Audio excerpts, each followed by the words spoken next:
Muito bem, louvado seja o Senhor, boa tarde, graça, paz do Senhor Jesus Cristo, muito bem-vindos, Deus abençoe muito, a paz do Senhor Jesus Cristo seja sobre cada vida, cada coração. Você sabe qual é a proposta desta tarde, você já leu aí nossa página, fraqueza poderosa.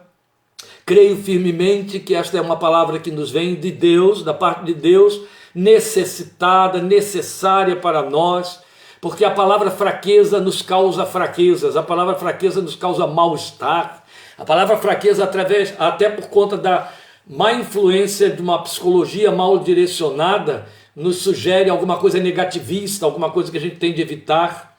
Mas você vai perceber na meditação da palavra de Deus que a fraqueza para nós é instrumento de graça e de poder. Por isso estamos chamando de fraqueza poderosa, porque no terreno da fé o poder de Deus se aperfeiçoa na fraqueza. Há uma inversão total de prospectos, propostas e valores. Por isso eu convido você à leitura do texto onde vamos basear a nossa meditação, mas com uma orientação que você não pode se confundir na medida em que formos lendo. Qual é a orientação? Eu vou ler para você Juízes, capítulo 6, versículos 1 a 16, a história de Gideão. Juízes capítulo 6, versículos 1 a 16, mas Juízes 6, de 1 a 16, é um texto que vai ficar colocado de lado depois da leitura por algum tempo, e aí voltaremos a ele no momento certo em que vamos usá-lo para ser a aplicação ou a comprovação histórica daquilo que estaremos expondo biblicamente, ou seja, estarei fazendo toda uma exposição bíblica deste tema, fraqueza poderosa, e depois iremos ao texto histórico de Juízes que eu começo lendo, Juízes 6, para fazer a comprovação histórica dessa atuação, como é o mecanismo do agir do Espírito de Deus para tornar a fraqueza poderosa. É isso que nós veremos. Então eu vou ler agora com você, Juízes capítulo 6, versículos 1 a 16, estaremos orando logo em seguida, como temos feito sempre, e já de imediato fazendo as nossas considerações. Muito grato a Deus por esta oportunidade abençoada, mais uma vez nesta tarde de domingo, último domingo de julho, estarmos juntos aqui diante da palavra do Senhor. Então, Juízes capítulo 6, versículos 1 a 16, por favor, nos acompanhem na leitura. De novo os israelitas fizeram o que o Senhor reprova, e durante os 7 anos ele os entregou nas mãos dos midianitas. Os midianitas dominaram Israel, por isso os israelitas fizeram para si esconderijos nas montanhas, nas cavernas e nas fortalezas. Sempre que os israelitas faziam as suas plantações, os midianitas, os amalequitas e outros povos da região a leste deles as invadiam. Acampavam na terra e destruíam as plantações ao longo de todo o caminho até Gaza, e não deixavam nada vivo em Israel, nem ovelhas, nem gado, nem jumentos. Eles subiam trazendo seus animais e suas tendas, e vinham como enxames de gafanhotos. Era impossível contar os homens e os seus camelos. Invadiam a terra para devastá-la. Por causa de Midian, Israel empobreceu tanto, as versões antigas dizem, enfraqueceu tanto, que os israelitas clamaram por socorro ao Senhor. Quando os israelitas clamaram ao Senhor por causa de Midian, ele lhes enviou um profeta que disse: assim diz o Senhor, o Deus de Israel, tirei vocês do Egito, da terra da escravidão, eu os livrei do poder do Egito e das mãos de todos os seus opressores, expulsei-os e dei a vocês a terra deles. E também disse a vocês: eu sou o Senhor, o seu Deus. Não adorem os deuses dos amorreus em cuja terra vivem, mas vocês não me deram ouvidos. Então o anjo do Senhor veio e sentou-se sob a grande árvore de Ofra, que pertence ao Abiesrita Joás. Gideão, filho de Joás, estava malhando o trigo num tanque de prensar uvas, para escondê-lo dos midianitas. Só para que você entenda isso aqui de forma muito ligeira, não há termo de comparação, considerando espaço, tamanho, com uma eira de trigo e um tanque de prensar uvas. As próprias palavras por si só já te dão noção de tamanho. Quando você pensar numa eira de trigo, pense numa vasta área aberta, plana. Nos dias atuais seria pavimentada. E quando você pensa em tanque, pense nisso mesmo. Pense naquele espaço aí de pedras, naquela época seria ou de madeira, toras de madeira, estreita e comprida, onde se colocavam as bagas de uva para serem esmagadas e escoar então depois o sumo para se transformar em vinho. É evidente que um tanque de prensar uvas só serve para prensar uvas, jamais para malhar trigo. O trigo precisa de espaço, e naquele tempo, sem os recursos, Fernando está lembrando aí que se chama lagar, sem os recursos de hoje, da atualidade, o malhar o trigo era feito com os feixes de trigo sendo batidos no chão, no solo, para soltar os grãos das espigas. Imagine o coitado do Gideão fazendo isso num espaço tão estreito, e onde o lagar, o tanque, era necessariamente estreito exatamente para favorecer a pressão das uvas sendo esmagadas, para escoar o sumo. Então há uma inversão completa aí de situação. Olha a que nível eles chegaram. O Gideão estava malhando trigo num lagar ou num tanque de prensar uvas para esconder dos midianitas. É evidente que se fosse fazer no pátio aberto, estaria, como acontecia nas vezes anteriores, exposto aos olhos de todos os inimigos que estavam vigilantes para só esperar eles acabarem o trabalho, atacarem e roubarem o seu pão. Continuando então a partir do versículo 12. Então o anjo do Senhor apareceu a Gideão e lhe disse: o Senhor está com você, poderoso guerreiro. As suas versões enfraquecem um pouquinho, as versões mais antigas, não é? Varão valoroso. Porque valoroso não lembra muito a ideia de poderoso. Mas a nossa versão está usando uma argumentação muito mais sólida, muito mais intensa. Trocou varão por guerreiro e valoroso por poderoso. O Senhor está com você, poderoso guerreiro. Eu imagino, né? Fazendo uma brincadeirinha aqui, Gideão olhando à volta para ver quem é o outro. Cadê o poderoso guerreiro, né? Não achou, então não restou outra coisa a não ser dizer: ah, Senhor. As suas versões dizem: ai, Senhor. A minha tem uma outra interjeição: ah, Senhor. Gideão respondeu: se o Senhor está conosco, por que aconteceu tudo isso? Onde estão todas as suas maravilhas que os nossos pais nos contam quando dizem: não foi o Senhor que nos tirou do Egito? Mas agora o Senhor nos abandonou e nos entregou nas mãos de Midian. Deus não deu a mínima para a argumentação de Gideão. Começa que Gideão está repetindo o que o profeta havia falado um pouquinho antes lá, né? Uns dias antes. E mostrando as causas. Então, Gideão está levantando questões que Deus já havia respondido através do profeta, o que nos faz pensar que Gideão não esteve lá ouvindo o profeta naquela ocasião em que o profeta falou, respondendo ao clamor do povo. Não é interessante isso? O Fernando está dando umas ajudas aí para nós ilustrarmos melhor nossos comentários. Vamos lembrar que Fernando é português de espremer uva e de vinho entende melhor do que qualquer outro. Ele está dizendo: alguns lagares eram como pequenas piscinas, 3 metros por 1,5, com 80 centímetros de profundidade. Obrigado, Fernando. Isso ilustra bastante, ajuda bem. Ele já deve ter esmagado uva com os seus pés em algumas prensas dessas lá, lagares desses em Portugal. Versículo 13, então, foi o que nós acabamos de ler. E no 14, o Senhor volta a falar para Gideão e diz: o Senhor se voltou para ele e disse: com a força que você tem, vá libertar Israel das mãos de Midian. Não sou eu quem o está enviando? É bonito também na versão que você usa, porque na versão que você usa, ele diz assim: vai nesta tua força. Com a força que você tem, vá libertar Israel das mãos de Midian. Não sou eu quem o está enviando? Ah, Senhor, de novo, lá veio o lamento de Gideão. Respondeu Gideão: como posso libertar Israel? Meu clã é o menos importante de Manassés, e eu sou o menor da minha família. Eu estarei com você, respondeu o Senhor, e você derrotará todos os midianitas como se fossem um só homem. Lindo, né? Muito bonito. Vamos deixar o texto de Gideão agora encostadinho ali um pouco, ele virá à luz no momento exato. Mas eu gostaria que você me acompanhasse agora dentro dessas abordagens que nós queremos fazer em cima da proposta de nosso tema, que é fraqueza poderosa. Veja, quando Deus eterno afirmou em Isaías 55:9 que os seus pensamentos e os seus caminhos são mais elevados que os nossos, ou mais altos do que os nossos, dentre outras coisas possíveis, ele estava significando que os nossos caminhos e pensamentos, especialmente nossos pensamentos, os caminhos obedecem a eles, não é assim? Seguem cursos que nem sempre são compatíveis com os dele. E às vezes, via de regra, quase que sem exceção, são contrários aos dele. Vão na contramão dos dele.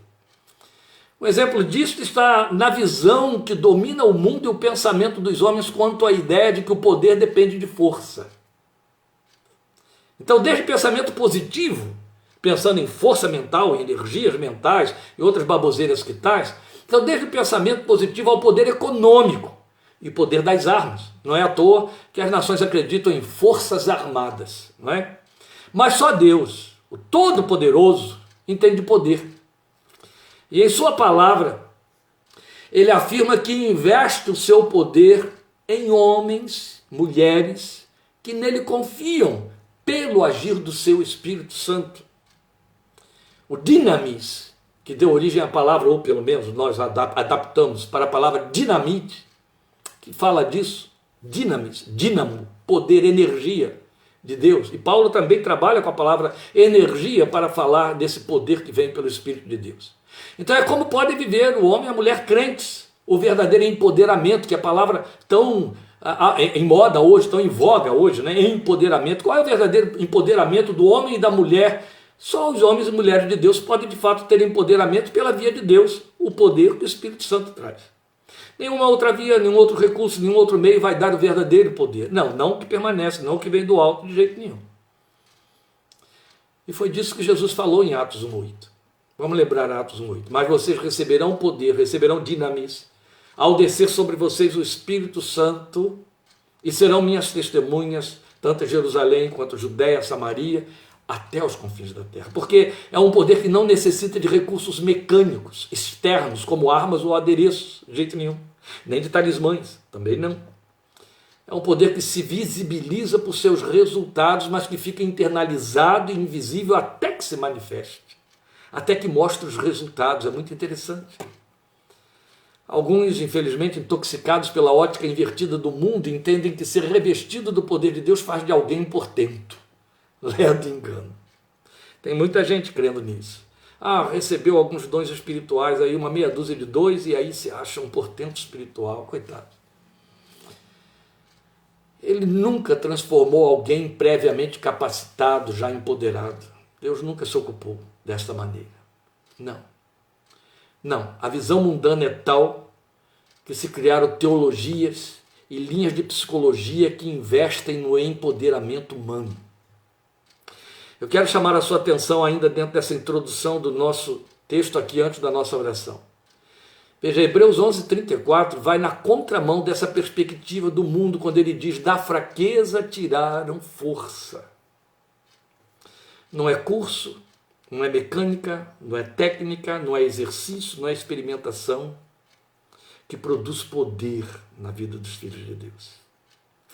Atos 1:8 é onde está a fórmula. E isso fala de uma absoluta dependência de Deus para a nossa vida. Podemos entender pouco de poder, mas entendemos muito de fraqueza.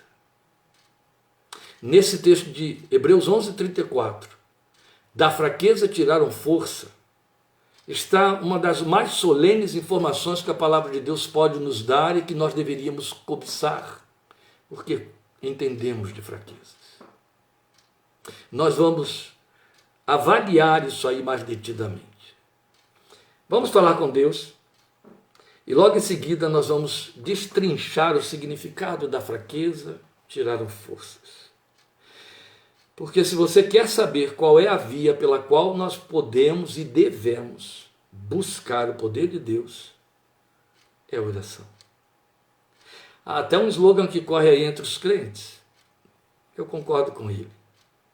Muita oração, muito poder. Pouca oração, pouco poder. Onde é que eu busco o poder de Deus? Meditando na Bíblia? Não, orando. Participando de cultos? Não, orando. Fazendo santificação negativa? Não, orando. Porque o salmista já disse o que nós sabemos. Uma coisa Deus disse, ele fala, 2 vezes eu a ouvi. Então Deus disse 2 vezes. O poder pertence a Deus. E eu e você necessitamos desse poder. Vamos buscá-lo. Estamos diante de Ti, amado e eterno Pai Celestial, suplicando que pela graça bendita de Cristo Jesus, Teu Filho amado, Tu manifestes essas nuances de Teu poder sobre nossas vidas, em especial neste momento, quando estamos debruçados sobre a Tua palavra. É dela que Te serves para mover o Teu Espírito dentro de nós, para achar espaço em nossa fé para que ele se mova, e o Teu poder se manifesta em nossas vidas pequenas, frágeis, vasos apequenados, que por isso mesmo, como disse o cântico antigo, porque são pequenos, podem muito transbordar do Teu poder. Precisamos do Teu poder hoje, meu Deus, como há muito tempo a igreja não o busca nem procura em Ti. Mesmo porque a igreja está fascinada hoje por outros poderes, em especial o poder político, o poder da mídia, até o poder econômico. Daí a teologia da prosperidade que veio trazer esse grande engano sedutor, levando muitos a abrirem mão do verdadeiro poder que só o Teu Espírito gera. Mas precisamos de poder de testemunho. Precisamos daquele poder que se manifesta pela força e vontade de Deus, fazendo-nos instrumentos úteis, necessários e utilizáveis no momento da necessidade. Por isso mesmo o apóstolo Paulo ensinou, Pai, Tu sabes, Tu dizes na Tua palavra, que o Teu Espírito nos reveste de Teu poder e o manifesta naquilo que for necessário, para aquilo que é necessário. Por isso mesmo Tu não dás o Teu poder a homens e mulheres para que esse poder lhes seja inerente, lhes dê títulos, nomes e seja desperdiçado. Não. Mas sem o Teu poder resta somente a fraqueza. Por outro lado, sabemos que sem a fraqueza não se manifesta o Teu poder, é o que veremos nesta tarde. Queremos aprender não somente a conhecer estas coisas através da Tua palavra, mas por intermédio da fé que vem pelo ouvir a palavra de Deus, dar a Ti espaço, lugar, reconhecendo e oferecendo a Ti a nossa fraqueza inerente, para que o Teu poder se manifeste através da nossa vida. Meu Deus, eu estou certo de que, maioria das vezes, estamos vazios do Teu poder, porque estamos muito cheios do nosso próprio poder, de nossas próprias certezas, de nossos próprios conceitos, de nossas próprias seguranças e garantias. E quem está muito garantido, muito seguro, não precisa buscar segurança em Ti. Acabamos de ler o texto de Gideão que mostra que quando Israel ficava enfraquecido ou ficou enfraquecido, clamou a Ti, e por causa dos midianitas Israel enfraqueceu. Senhor, quando nos damos conta da nossa fraqueza, nós corremos para Ti, e este é o momento em que estamos aptos para que o Teu poder flua, sem interrupção, sem concorrência. Eu Te peço que nos fales agora estas coisas, que nos ensines e nos conduzas nesta meditação da Tua santa palavra, gravando a Tua palavra em nossos corações e edificando-nos nela para a glória de Teu nome, pela graça e misericórdia do Senhor Jesus. Aleluia. Amém. E aí está, meus irmãos, como eu disse, nós queremos destrinchar um pouquinho essa máxima que dá nó na cabeça dos inteligentes e dos menos inteligentes, todos nós. Da fraqueza tiraram força. Esse texto de Hebreus 11:34 está falando de uma galeria de homens e mulheres, alguns incógnitos, outros nomes famosos como Abraão, Samuel, Sansão, Davi, mas alguns incógnitos, que perseguidos, espezinhados, torturados, banidos, peregrinos, revestidos de peles de cabra, é isso que o texto fala, andando pelos desertos. Da fraqueza tiraram força e puseram em fuga exércitos poderosos. O texto de Hebreus 11:34 continua e diz exatamente isso. Isso é atraente, é minimamente atraente, mas também é algo que a gente tem de perguntar, é algo que desperta nossas cobiças espirituais. Da fraqueza tiraram força. Mas aí está uma evidência da insuperável elevação do pensamento divino. Como alguém pode achar força na fraqueza? Paulo achou. E a gente vai gastar um pouquinho de tempo aqui agora com Paulo antes de ir lá para Gideão. E eu preciso que você ocupe esse tempo comigo agora, se você quer entender da fraqueza, tirar força. Então volta a pergunta, como alguém pode achar força na fraqueza? Eu disse, Paulo achou. Vamos ao texto em que ele nos mostra isso. Ele afirmou categoricamente a maravilhosa e surpreendente mensagem de 2 Coríntios 12, 9 e 10. Eu não vou ler o texto todo. 2 Coríntios 12, 9 e 10. Só esses 2 versículos eu vou ler para que você perceba a resposta que Paulo nos traz. Porque Paulo, você lembra bem da história, estava aflito por uma situação que ele chamou de espinho na carne, e ele diz que 3 vezes orou para que Deus o livrasse desse espinho na carne, e agora ele nos dá a resposta que Deus lhe trouxe. Mas ele me disse, ele Deus eterno, o Senhor, minha graça te basta, porque o meu poder se aperfeiçoa na fraqueza. Portanto, agora é Paulo falando, eu me gloriarei ainda mais alegremente, nas suas versões diz eu me gloriarei e me regozijarei nas minhas fraquezas, para que o poder de Cristo repouse em mim. Por isso, por amor de Cristo, regozijo-me nas fraquezas, nos insultos, nas necessidades, nas perseguições, nas angústias, pois quando sou fraco, é que sou forte. Aleluia! Isso é bom demais. Não são frases de efeito, são plenas de revelação da glória de Deus. E precisamos entender muito bem essas colocações de Paulo quando ele fala de fraqueza. Me regozijarei na fraqueza, para que ninguém confunda a fraqueza com pecado. De jeito nenhum, em hipótese alguma. Mas a gente tem de entender o que significam fraquezas, especialmente na pena do apóstolo. Vamos lá. Quando ele diz, quando estou fraco, então é que sou forte, ele está fazendo reforço em cima da afirmação do que afirmou, do que disse Deus para ele, o meu poder se aperfeiçoa na fraqueza. A pergunta que temos de lançar imediatamente é como pode ser isso? Ora, ele ouviu o próprio Senhor dizer como funciona. O meu poder se aperfeiçoa. O meu poder assume plenitude. Esta é a palavra. Pastor, por que não traduziram plenitude? Ah, meus queridos, eu não tenho resposta para você não. Nem porque dos tradutores, inclusive da minha versão e da sua, já não deve estar existindo mais ninguém por aí não. A palavra plenitude, a palavra perfeita e aperfeiçoar, aliás, a palavra perfeita e aperfeiçoar, elas podem ser literal e plenamente traduzidas como pleno, plenitude. E então quando o Senhor diz para Paulo, o meu poder se aperfeiçoa na fraqueza, o que ele está dizendo é, meu poder alcança plenitude na fraqueza. Entende? Perfeitamente assim, legitimamente assim, não estranhe.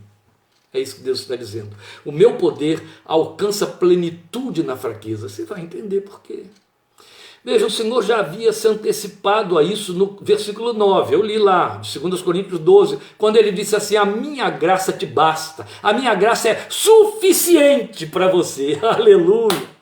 A sua versão traduz um pouquinho mais acentuadamente do que a minha diz a minha graça é suficiente, a sua versão diz a minha graça te basta, a minha graça é bastante para você, mas eu ainda vou trabalhar assim mesmo com a NVI quando diz a minha graça é suficiente para você, ou seja, tudo de que você precisa é da minha graça para que você possa vencer a sua fraqueza, para que o meu poder alcance plenitude através da sua fraqueza.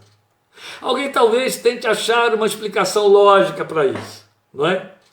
Mas na esfera humana não há.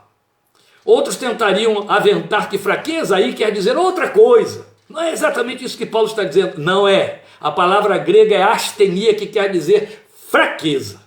Também quer dizer a mesma palavra, enfermidade. Enfermos, regozije-se no Senhor como Paulo, mas me gloriarei nas minhas fraquezas. Quer coisa que nos enfraqueça mais do que uma enfermidade, quer algo que atinja mais o nosso calcanhar de Aquiles, nosso pé de barro, do que a enfermidade, especialmente aquela que é renitente, especialmente aquela que se estende, especialmente aquela que nos joga no leito. Quer ver alguém fraco? visite-o na sua enfermidade. Astenia, que é a palavra até que alguns usam por aí. É a palavra grega usada por Paulo e por Deus para falar de fraqueza. Então ela vai significar fraqueza, enfermidade, debilidade e necessidade. Há outros textos na palavra de Deus onde ela se repete. Se você for para Atos 20 e 35, astenia ali vai significar necessidade. Entende? Se você for para 2 Coríntios, capítulo 3, você vai encontrar astenia ali falando de débil e debilidade. E vai por aí afora, nas aplicações feitas dentro do texto da palavra de Deus. Então eis a razão porque Paulo dilata as vias de sua fraqueza em 2 Coríntios 12, 10. Você vai ver que nessa relação que ele estende não consta pecado. O que ele diz ali? Ele acrescenta à palavra fraqueza insultos, necessidades, perseguições e angústias. Aí mesmo em 12, 10. O que ele disse? Por isso, por amor de Cristo, regozijo-me. É claro, vamos deixar claro aqui, há uma ressalva. Ele está dizendo que ele se regozija nas fraquezas por amor de Cristo. Ninguém gosta de estar enfermo, tá certo? Agora, se eu sei que a minha enfermidade vai redundar na glória de Deus, pastor, mas isso aconteceu com Paulo? Aconteceu, meus queridos. Nós estamos estudando Filipenses das quartas-feiras. Você vai ver aí mesmo no capítulo 1, agora, parte 4, semana que vem, quando ele fala como que as suas enfermidades e as suas aflições redundaram na glória do nome do Senhor Jesus e fortaleceram outros crentes. Coisa linda. Regozijo-me nas fraquezas, nos insultos, nas necessidades, nas perseguições, nas angústias. Uma série de coisas altamente antipáticas, negativas. Ninguém quer, claro que não. Corremos atrás de remédios para evitá-las, não é? A angústia, por exemplo, é algo que atinge a alma. Então as pessoas correm para psiquiatra para poder se livrar das angústias quando não estão conseguindo elaborá-las. E vai por aí afora. Mas com isso ele nos esclarece que fraqueza ou fraco é quem vivencia ou quem é marcado por estas antíteses de poderio. Insultados, necessitados, perseguidos, angustiados e a primeira delas, enfermos. Está lá. Então não é sinônimo de pecado, fraqueza, nem a ele se aplica, mas também pode ser efeito final do que o pecado causou. Entende? A consequência do pecado gerando uma fraqueza, até enfermidades podem vir por conta do pecado, e isso vai se constituir em fraqueza, e Deus vai continuar fazendo valer a sua palavra quando diz: meu poder atinge sua plenitude, se aperfeiçoa na sua fraqueza. E então o apóstolo argumenta no final: quando sou fraco, então é que sou forte. Lindo, não é? Que coisa poderosa. Mas veja, este é o terreno próprio para Deus semear poder. O terreno da fraqueza. Até com seu filho foi assim. É Paulo mesmo quem nos ensina isso em 2 Coríntios 13, 4. Você me permita aqui interromper meu texto. Eu estava aqui com o texto de Juízes 6, para ler para você 2 Coríntios 13, 4. Esse 2 Coríntios 13, 4, não decorei para mostrar a você não, mas ele está aqui. Veja, é muito linda essa linguagem. Pois na verdade, falando de Jesus, Paulo diz: pois na verdade foi crucificado em fraqueza, mas vive pelo poder de Deus. Percebe? Está aí. Até com seu filho foi assim. O poder de Deus se aperfeiçoou na fraqueza, porque Jesus foi crucificado em fraqueza, mas foi levantado da morte pelo poder de Deus. Aleluia. Eis também porque ele nos diz que Deus não chama poderosos, ele, Paulo, não chama poderosos para usar nos seus propósitos. Pelo contrário, ele mostra quais são as características daqueles e daquelas a quem ele escolheu. Vamos para 1 Coríntios 1, 27, esse eu tenho. Mas Deus escolheu aqueles que para o mundo são loucura para envergonhar os sábios. E escolheu o que para o mundo é insignificante, desprezado e o que nada é, para reduzir a nada o que é. Ele está falando de gente, ele está falando de crente, ele está falando de homem e mulher escolhidos, chamados por Deus para a realização da sua obra. Quem ele escolheu? Ora, ele diz um pouquinho antes, no versículo 26, Deus não chamou aqueles que têm nobre nascimento. Não, ele escolheu aquele que para o mundo é loucura, para envergonhar os sábios. Escolheu aquele que para o mundo é insignificante. Eu vou repetir, Deus escolheu aquele que para o mundo é insignificante. Quem é o mundo? O mundo são as hostes políticas. Adoro essa palavra, hostes políticas. Não disse hordas, hostes. O mundo são as hostes políticas. O mundo são as hostes filosóficas. O mundo são as hostes do poderio econômico. Não, às vezes o mundo não só, isso também é mundo, não é não só. O mundo também é papai, mamãe, filho, parente, amigo, vizinho. Não cristãos, é mundo. O mundo é a mídia, o mundo é tudo que nos cerca. A verdade é que para o mundo, alguns de nós são insignificantes. Insignificantes até por serem suficientemente tolos para serem crentes, porque Paulo nos chama de loucos por conta disso, glória a Deus por essa santa loucura, não é?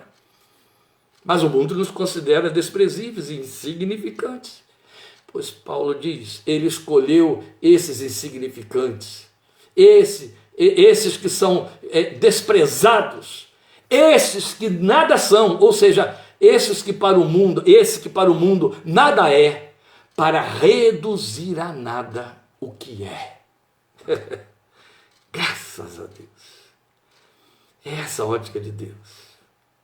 Ele escolhe Gideões, meus queridos. Ele escolhe Gideões. E a gente investe em encher nossos filhos de títulos, empoderá-los aos olhos aprovadores do mundo, achando que é por aí que o poder de Deus vai atuar na vida deles. Com raras exceções, graças a Deus sempre pelas exceções, as decepções mais cedo ou mais tarde vêm. Um bom número se perde de Deus e do seu caminho nesse empoderamento. E ainda assim, poucos são os pais cristãos que se ressentem disso ou que lamentam. Mas como funciona isso? Como o poder de Deus pode ser aperfeiçoado ou atingir a sua plenitude na fraqueza? Veja, não é por meio da fraqueza, é nela. Como alguém pode tirar força da fraqueza? É a pergunta que está se repetindo aqui. Pois então vamos a esses esclarecimentos. Primeiro, eu devo lembrar que esta é a via operandi de Deus. Foi o que ele disse a Paulo e é o que a sua palavra mostra para nós. Isaías nos mostra isso mais uma vez em cima do que Paulo já mostrou. No capítulo 40, versículo 29, Isaías nos mostra que este é o modus operandi de Deus. O que Isaías diz no capítulo 40, versículo 29? Faz forte ao cansado e multiplica as forças ao que não tem nenhum vigor. É por aí que ele vai, é assim que ele age. Este é o processo de Deus. Eu estou chamando de via operandi, ou modus operandi de Deus. Faz forte ao cansado e multiplica as forças ao que não tem nenhum vigor. Eu repito muito a memória desse texto aos ouvidos de Deus em minhas orações a meu respeito. Outro tanto, Joel 3,10 registra, diga ao fraco, sou forte. É nele e por causa dele.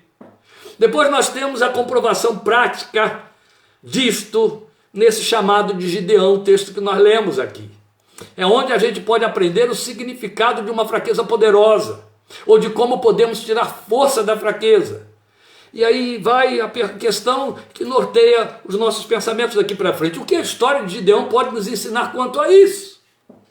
Foi o texto lido. Se você chegou depois, estamos em Juízes, capítulo 6, versículos 1 a 16. Veja, primeira coisa que eu quero mostrar a você, eu te levo de volta a 6,12 de Juízes. Então o anjo do Senhor apareceu a Gideão e lhe disse, o Senhor está com você, poderoso guerreiro. Que isso? O que significa isso? Poderoso guerreiro, varão valoroso, sua versão diz, eu vou ficar com a minha. Poderoso guerreiro, é mais intenso. Duas palavras estranhas ao alto conceito de Gideão. Como é que Gideão via a si mesmo? Veja aí o versículo 15, olha aí. Ah, Senhor, como posso libertar Israel? Meu clã é o menos importante de Manassés e eu sou o menor da minha família. Eu gosto de fazer uma releitura da declaração de Gideão em 6,15 assim, olha, eu sou o menor dos menores dentre os menores. Porque é isso mesmo. Quando ele diz assim, meu clã é o menor dentro de Israel, ele está se referindo ao fato de que ele pertence à meia tribo de Manassés, então já é metade, entende? Não é uma tribo inteira. E ele diz que o clã dele ainda é menor lá dentro, e ele, por sua vez, é o menor dentro da casa do pai dele. Então percebe? a pequenez de Gideão. E eu penso que foi por aí que o anjo passou, através dessas referências, desse dossiê de Gideão, para convocá-lo, porque está bem dentro do padrão de 1 Coríntios 1:27 que estivemos citando aqui, o modus operandi de Deus. Sou o menor dentre os menores, Gideão está dizendo. Essa era a visão que ele tinha. O que o anjo disse? Poderoso guerreiro, o Senhor é contigo. Poderoso guerreiro, o Senhor está com você. Poderoso guerreiro. Aí eu até brinquei dizendo, Gideão deve ter olhado para os lados, para trás, cadê o poderoso guerreiro, né? Mas só tinha ele ali. Senhor, eu sou o menor dos menores. Que linguagem estranha é essa? Aonde que sou um guerreiro e quanto aí? Onde é que está o meu poder? Um guerreiro poderoso? O que nós temos aqui? Eu disse que Deus vê como criou, é fato. Gideão vê a si mesmo, Gideão vê a realidade dos fatos, nós também. Gideão é honesto, é humilde, ele tem consciência plena do que ele tem a oferecer, de quem ele é. O Senhor via adiante, o Senhor via em que iria transformar Gideão. O Senhor já havia pensado Gideão nos dias da eternidade. Paulo nos fala isso em Efésios capítulo 1:3. De antemão ele nos chamou. Ele fala isso em Efésios 2:10. Nós fomos confeccionados pela mão de Deus e preparados para boas obras que ele preparou em Cristo de antemão, quando lá antes que o mundo existisse. Entende? É onde Deus vê. Como resultado da queda, como resultado de ser filho de Adão, como resultado das circunstâncias, por ser filho de Joás e etc. Ele nasceu esse Gideão que estava ali dizendo, ai Senhor, ai Senhor. Mas o Deus que o chamou à vida via dentro dele aquilo que ele sabia que seria o resultado do seu investimento. Poderoso guerreiro. Sou o menor dentre os menores. Poderoso guerreiro. Deus via adiante. Mais uma vez a gente é levado a Jeremias 29:11. É inevitável. Eu é que sei que pensamentos tenho para vocês. Mais uma vez eu quero lembrar Isaías 55:9. Meus pensamentos são mais elevados do que os seus pensamentos. Triste, ruim, até maligno é quando os pensamentos dos homens pretendem ser mais elevados do que os de Deus, especialmente a respeito de si mesmo. Foi isso que derrubou Satanás. Mas glória a Deus, porque ele vê segundo os seus altos pensamentos, entende? Ele vê segundo os seus altos pensamentos. Ele não vê segundo a nossa mesmice, pequenez, nossa visão autoinsuficiente. Deus vê o que você não sabe. Deus vê o que ele plantou. Deus vê o que ele criou. E vou te dizer o que é mais importante em cima de tudo isso que está aí. Deus vê quanto da graça você deu espaço dentro de você. Ele vê quanto do Espírito dele habita em você. Porque a Bíblia diz para mim e para você, deixem-se encher pelo Espírito. Você pode estar pela metade, entende? A 2/3. Mas você pode estar pleno. Aleluia. E aí ele diz, poderoso guerreiro, poderosa guerreira. É ótica de Deus, meus queridos. É por isso que ele aperfeiçoou o seu poder na fraqueza. Ele não foi escolher um Herodes. Ele escolheu a casa de um carpinteiro para o seu filho, que ele chamou em fraqueza. Faça a maior redenção de toda a história indo até a cruz. Deus sabe o que temos. É a outra coisa que eu quero mostrar a você. Ele conhece isso. Ele sabe o que você tem. Ele sabe. Ele não se engana, ele não se ilude. Deus não sonha. Não é isso? Nós é que sonhamos a respeito dos nossos filhos. Sonhamos o melhor que existe. Isso é verdadeiro, isso é lícito, é necessário, é importante. E você vai exercer boa influência sobre os seus filhos se tiver sonhos elevados. O nobre cogita de coisas nobres, a Bíblia diz. Mas Deus não se ilude. Ele sabe o que nós temos. Veja o versículo 14, o que ele diz para Gideão. O Senhor se voltou para ele e disse, com a força que você tem, vai libertar Israel das mãos de Midian. Meus irmãos,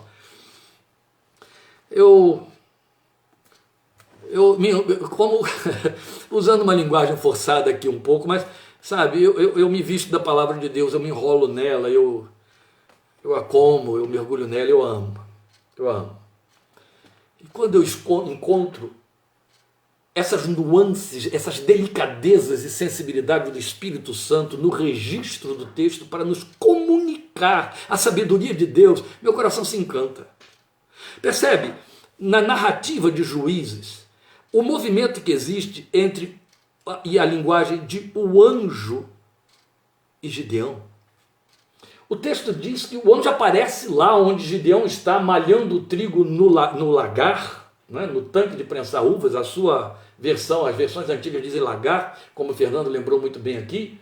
O anjo aparece lá e já vai falando: o Senhor está com você, poderoso guerreiro. Aí Gideão contra-argumenta, se assusta, não é? Eu sou o menor dentre os menores. Quando você chega no versículo 14, o texto diz assim: o Senhor se voltou para ele e disse, Shub, é o verbo hebraico para falar desse movimento, voltou-se. Ele fez um movimento de volta. Isso quer dizer que o anjo ou estava mais distante, ou estava de costas, ou estava falando de... Mas quando Gideão começa, sou o menor dentre os menores, e como é que eu posso fazer isso? Aí ele se volta para ele como quem o olha. E porque o olha, o vê. E porque o vê o que ele tem e sabe o que ele tem, então diz para ele: vai nesta tua força, com a força que você tem. Não sou eu quem estou mandando. Ele sabe o que temos, entende? A força que você tem, esta tua força.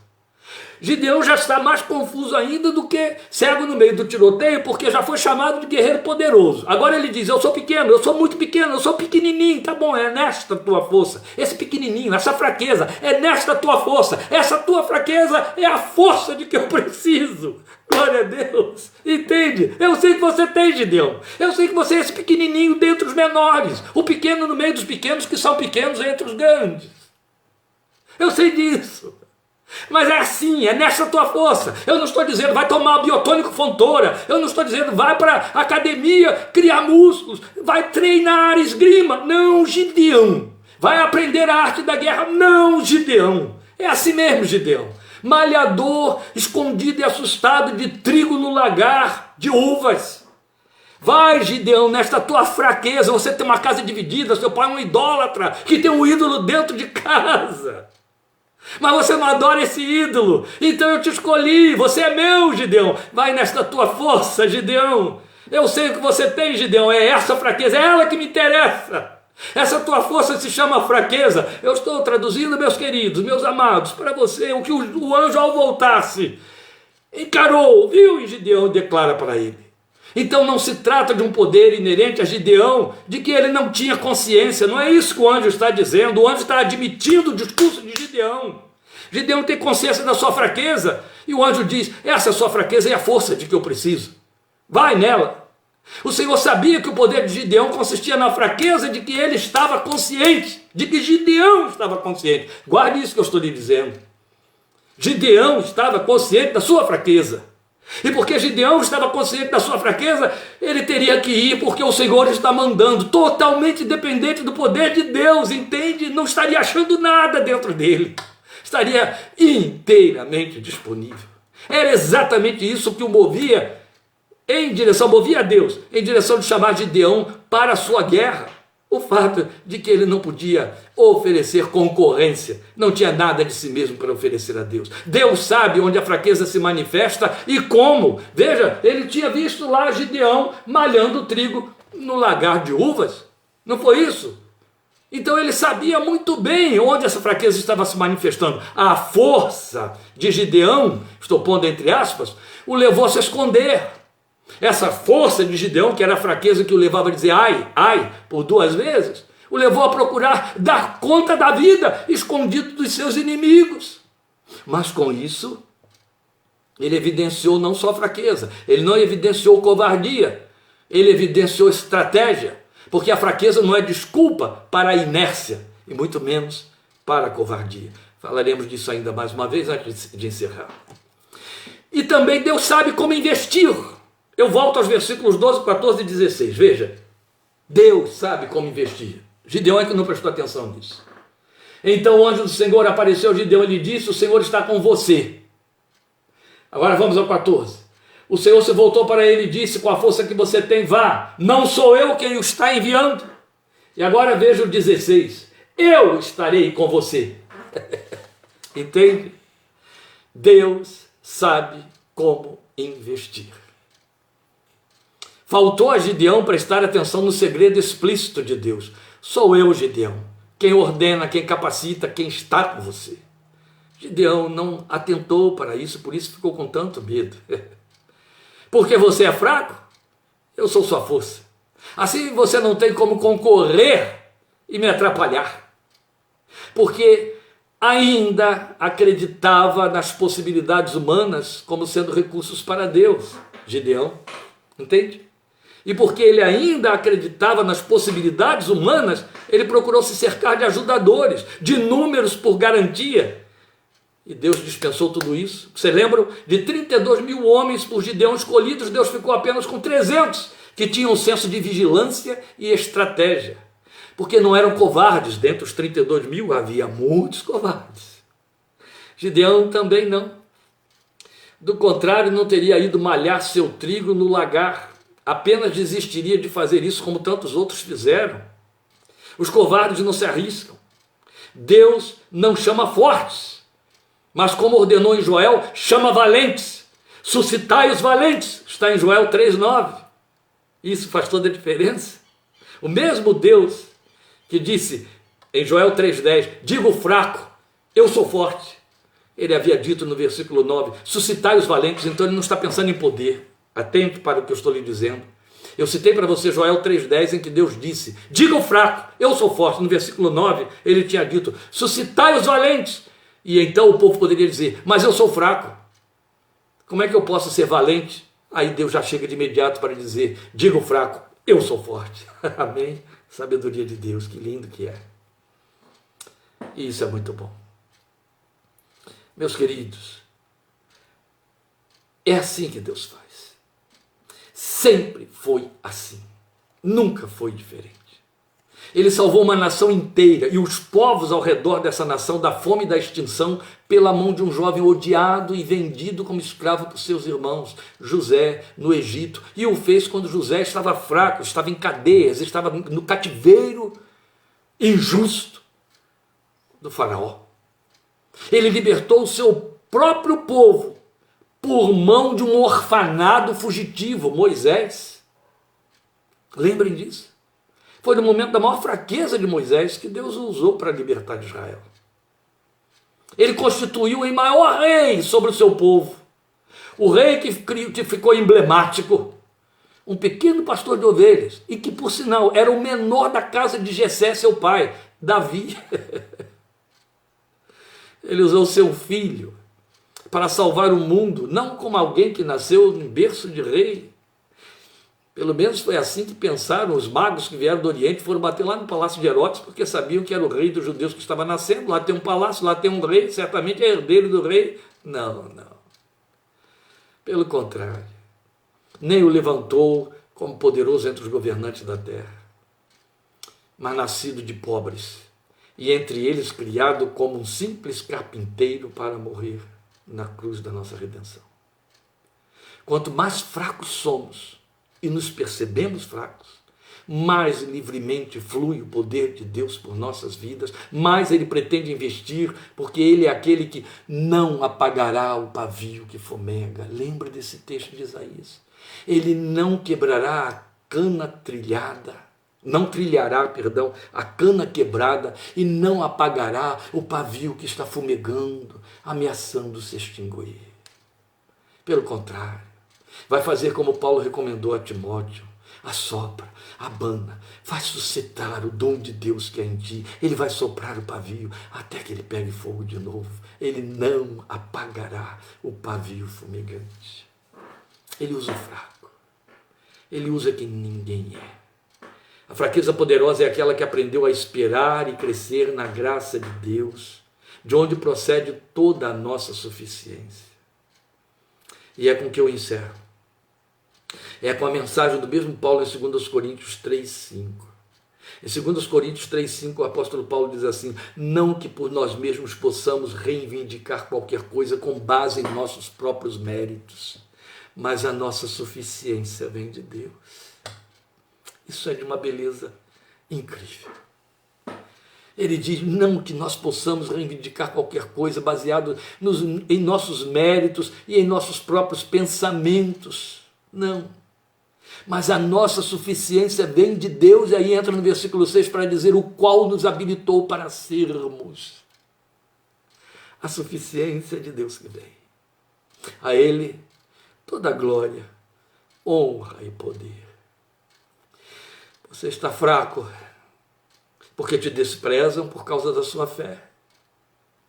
As angústias se avolumam por conta do contexto das circunstâncias que pressionam a volta.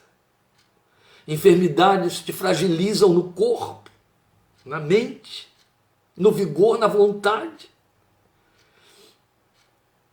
A perplexidade, a debilidade.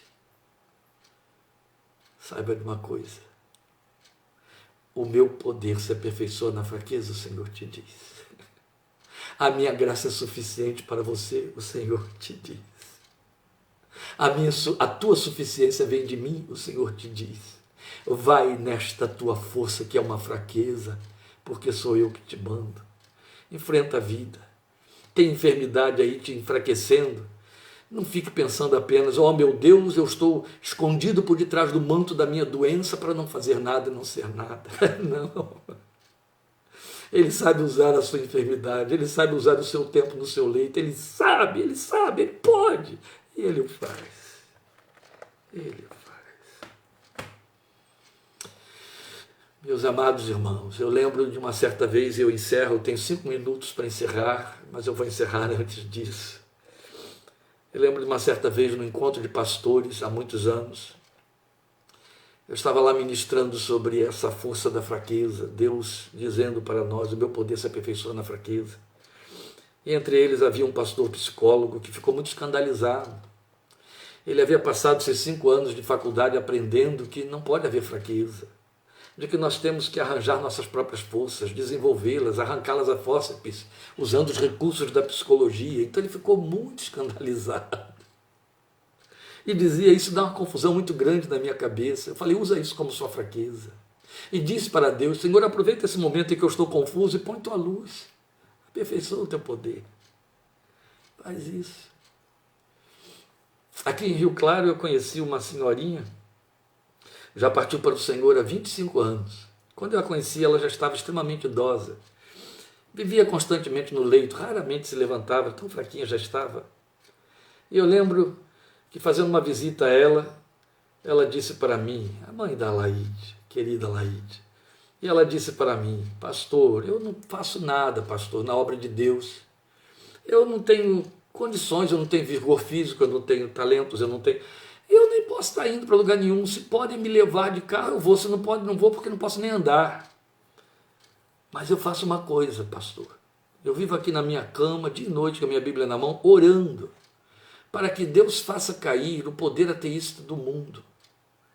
Eu sou mantenedora por oração e com meus parcos recursos da missão Portas Abertas, para que Deus mantenha sempre as portas deles abertas para levarem a Bíblia para o mundo da cortina de ferro. Então eu vivo aqui orando, dizendo assim para Deus, Senhor, derruba essa cortina de ferro. Senhor, derruba essa cortina de ferro. Deus permitiu que ela ficasse viva para ver cair o muro de separação de Berlim Oriental, da Berlim Ocidental, que foi o marco da queda do comunismo ateísta, lembram? E quando eu fiz o funeral dela, 6 anos depois, eu disse com muita autoridade, Senhor, levanta outra valente, que esteja através de oração mandando esses mísseis que derrubam o poder dos poderosos da terra. Aquela irmãzinha velhinha foi uma poderosa guerreira em cima da sua cama, porque trabalhou com o poder de Deus. Aleluia. Glória a Deus. Glória a Deus. Ele te habilitou, sim. Ele te chamou nessa sua fraqueza. Ele não se ilude a seu respeito. Ele sabe quanto, onde e como você é fraco. Mas Ele te diz, vai nesta tua força, assim como você está, esta que você reconhece como nada. O problema para Deus é quando a gente se acha pleno, pronto e forte. Esse é o problema. O Senhor te fortaleça, te abençoe muito.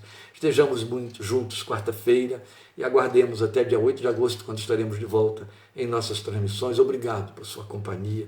Esteja orando para que Deus amplie a nossa fraqueza, para que o seu poder nela se aperfeiçoe, para o louvor de seu santo nome. A graça e a paz do Senhor Jesus seja sobre você, sua família, as misericórdias e as consolações do Espírito Santo de Deus, hoje e para sempre, em nome de Jesus. Amém?